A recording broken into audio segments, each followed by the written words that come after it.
Cuando ustedes ven Demon Slayer, ¿a qué otro anime les recuerda? ¿Bleach? ¿Boku no Hero? ¿O tal vez Naruto?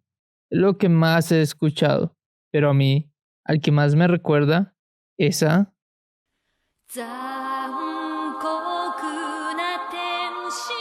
Evangelion.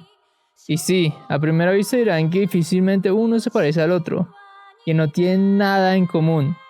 Pero no lo digo por su historia o personajes, sino más bien por las características de su dirección. Me explico. Creo que no sorprenderá a nadie si les digo que Evangelion se hizo con poco presupuesto.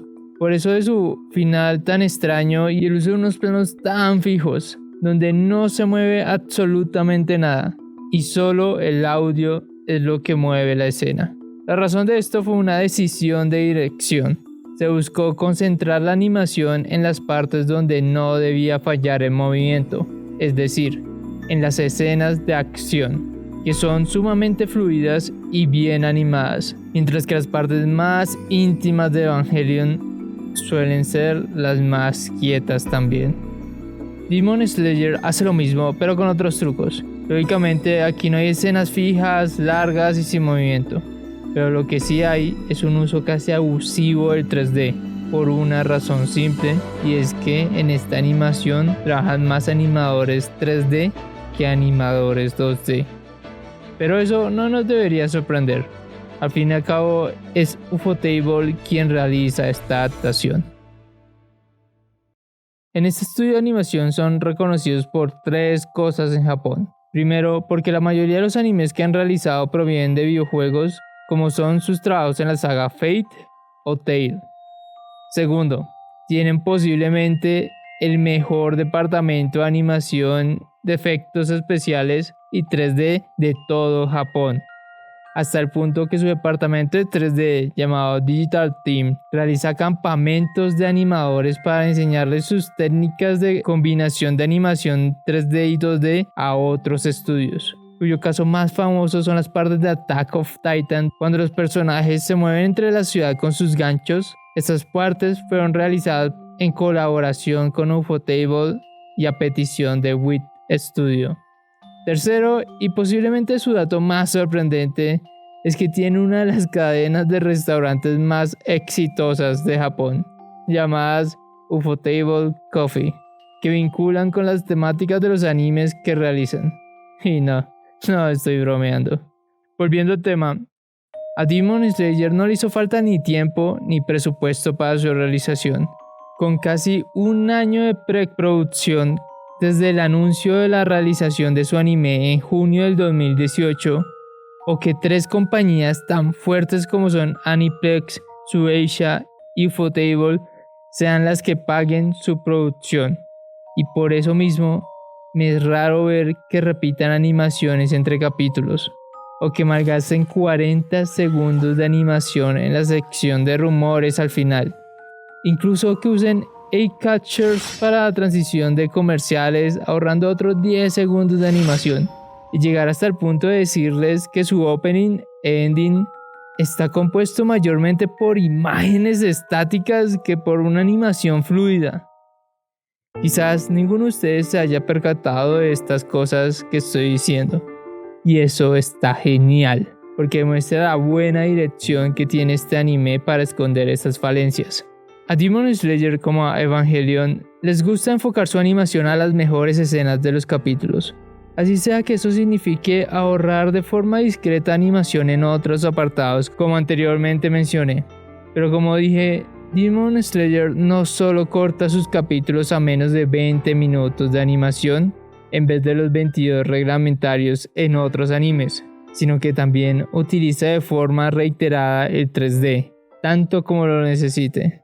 La razón de por qué Demon Slayer tiene tanta animación 3D es simplemente porque es lo mejor que sabe hacer Ufotable.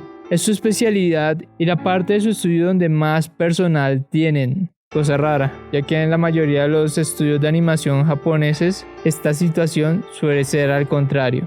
Es decir, el departamento de dibujo 2D es el que tiene más personal y prioridad que el de dibujo 3D. Por eso mismo, cuando Ufotable realiza las escenas de acción, primero realizan unos bocetos de movimiento en 3D para que luego los animadores puedan calcar, adaptar los movimientos del boceto en la animación 2D fácil y fluidamente. Este método de pensar primero las escenas en un desarrollo tridimensional ocasiona un gran uso de escenarios pre-renderizados y juegos de cámara bastante dinámicos, como si los movimientos de la cámara fuesen pensados al estilo de un videojuego, pero luego dándole ese toque de anime con las animaciones 2D y los efectos visuales. Ahora, hay una buena pregunta que hacerse de lo anteriormente comentado. Si tan buenos son en Ufotable con el 3D, ¿por qué no hacer todo el anime en 3D? Y la respuesta es simple. Un anime en 3D quizás sea más barato y rápido de realizar, pero vende menos. A los fans de la animación oriental, el CGI no les atrae. Y de hecho se quejan mucho de él cuando lo utilizan. Es una simple realidad del medio. Por eso en la mayoría de otros animes solo se usa como complemento en la mayoría de las series, más no como el ancla para su realización. Creo yo que por tal razón todos los trabajos de Ufotable son tan llamativos en la misma industria, porque usan mucho 3D y a la gente les encanta cómo lo usan, cosa que no suele pasar con otros estudios. Aún así, aunque en este estudio sean muy buenos creando escenas de acción, en mi opinión, no lo son tanto dando calidad a su dibujo y apartado artístico. Por tanto, lo que más me sorprende de Demon Slayer es que no sufre de esto. Este es fácilmente el trabajo más completo de la empresa, es de mayor calidad y esto no es una mera casualidad.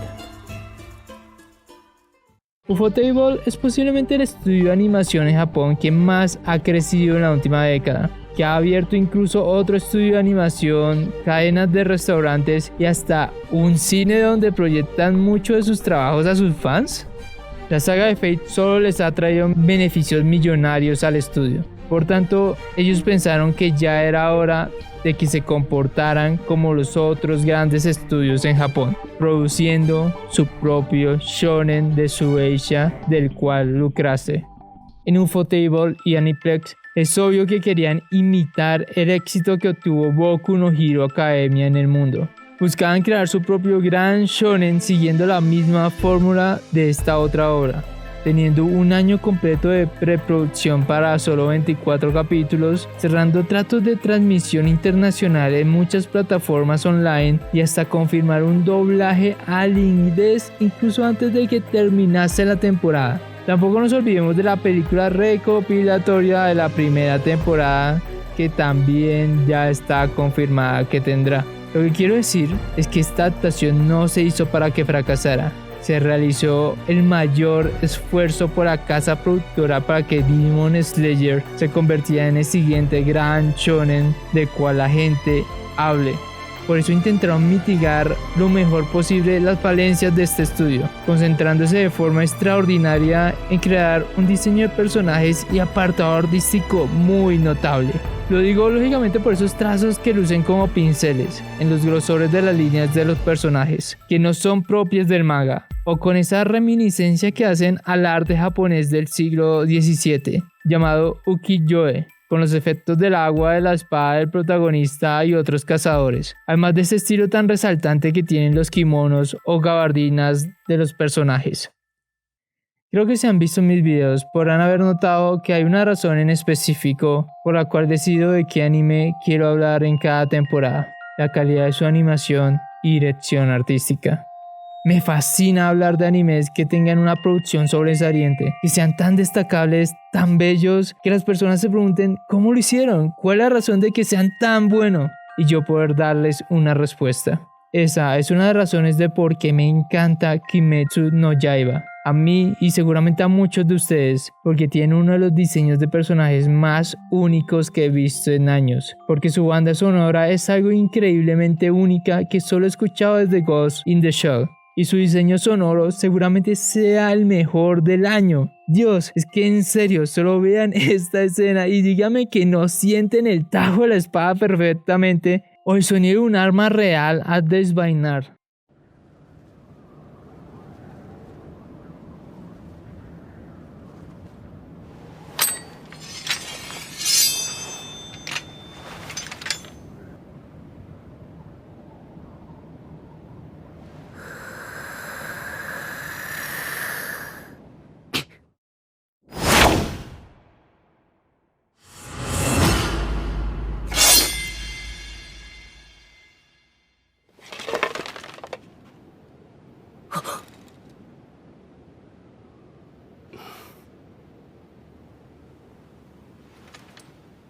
Creo que solo he escuchado un diseño sonoro de esta calidad en videojuegos AAA, y esta comparación es algo de aplaudir para un anime de temporada. El apartado técnico, la animación, es lo que yo siempre priorizo al ver un anime.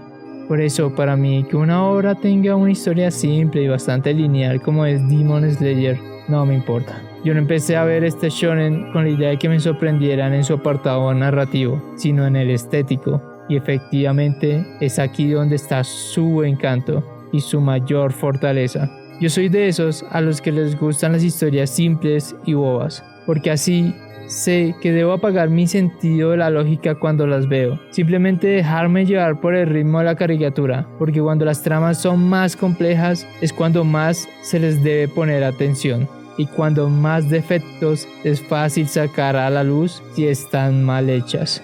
Por ende, en mi parecer, a Demon Slayer le va genial tener una trama simple y con un objetivo claro, como es que su protagonista, Tanjiro, busque venganza contra el demonio que mató a su familia. Es una historia simple, directa, sin mayores pretensiones. Aún así, hay una afirmación que he escuchado mucho sobre este anime de la cual estoy en desacuerdo, y es que Kimetsu no Yaiba es otro shonen genérico más. Puedo ver por qué lo dicen, con su primer capítulo siendo una llamada a la acción del protagonista, el habitual paso al entrenamiento terminando en un típico examen y su posterior primera misión. Nada nuevo en cuanto a estructura, pero en sustancia es donde Kimetsu sí es innovador. En primer lugar, el protagonista es totalmente serio, calmado y poco pasional, muy lejano al habitual arquetipo del prota shonen. Tonto con corazón de oro, que tiene una determinación inquebrantable y que es sumamente fuerte. Cosa interesante porque Tanjiro en realidad es mucho más débil que los enemigos a los que se enfrenta. Solamente es capaz de vencerlos gracias a su katana, que al ser hecho en material especial puede herir mortalmente a los demonios. Además, Tanjiro no resuelve sus batallas con una determinación que lo supera todo cual One Piece o Dragon Ball, sino con inteligencia, entendiendo cómo funcionan las habilidades de sus contrincantes y adaptando sus técnicas al obstáculo en turno. Otra cosa irregular sería que a Tanjiro no le gusta pelear. Es más, intenta dialogar muchas veces antes de entrar en el conflicto con su oponente, cosa rara en los shonens que hace parecer que las personas solo entran en razón o buscan hablar a punta de golpes. Segundo, el nivel de crueldad de la obra. No es solo que prácticamente muere alguien en cada capítulo, sino que son muy explícitos con la violencia. Los demonios se sienten seres amenazantes porque literalmente asesinan, comen y devoran personas constantemente, haciendo no solo que realmente se sienta la urgencia de la existencia de los asesinos de demonios, sino también el peligro al que se someten ellos en esta profesión. Aunque dejémoslo claro, ninguna de estas muertes implican una gran tragedia como si lo son las de Attack of Titan. Aquí la muerte está para acentuar el peligro, no para conmover al espectador. Y tercero, la ambientación. Esto es un Japón de inicios del siglo XIX, donde las influencias europeas se empezaban a notar en las grandes ciudades de Japón con el uso de nueva tecnología o vestimentas que contrastaban mucho con la vida de los pequeños pueblos, ya que en estos seguían viviendo un estilo de vida muy tradicional. Es una época que simplemente se ha explorado muy poco en los shonens. También, en lo personal, hay una cualidad que me encanta de los enemigos de Demon Slayer, y es que son animales. Ellos asesinan humanos para comer, es su naturaleza. No son crueles porque desean serlo per se, lo hacen por apetito, por mera supervivencia. Eso es extraño cuando vemos en otros shonens como My Hero Academia, Naruto o Black Clover que todo enemigo debe tener una motivación para ser malo en la historia. Para mí, Demon Slayer no tiene por qué ser una historia nueva, ni trascendente o emocional. Yo sé que no es novedoso y acepto que aparenta ser genérico en cada capítulo, pero es que eso está bien, maldita sea, porque esta historia nunca ha intentado ser otra cosa o hacer pensar al espectador que va a aspirar a más, como si podría verse en los primeros capítulos de Naruto o Mob Psycho, donde One enfocaba mucho los problemas emocionales de Mob desde el principio, o en el caso de Kishimoto con esa emotividad que le daba a los trasfondos de sus personajes. lo complicado que sonaba su sistema de chakra y el pasado de las guerras ninja a las que siempre hacía referencia. A Kimetsu no Yaiba todo esto le importa poco. Aquí su autor quiere contar una historia tan sencilla como es la de una venganza. Cosas como el pasado de los personajes apenas si se nombran, porque aquí estamos para disfrutar el presente. Vivir la aventura de un niño que intenta curar a su hermana de una enfermedad mientras salva a personas, y no veo que haya mayores aspiraciones a que esta historia se vuelva más compleja. Dragon Ball Z me contó la misma historia 3 veces. Los juegos de Zelda siempre van de ir a calabozos y vencer al mal. El fútbol siempre trata de quién termina metiendo más goles, y eso está bien. Que algo se repita, sea simple o que no tenga más trascendencia más allá de entretener, está bien, no lo hace malo. Pero esperar que eso no sea así no justifica decir que este dibujito no valga la pena. Juzgar a una obra por lo que no hace o tiene no es hacer una crítica, es más bien hacer una lista de peticiones al autor.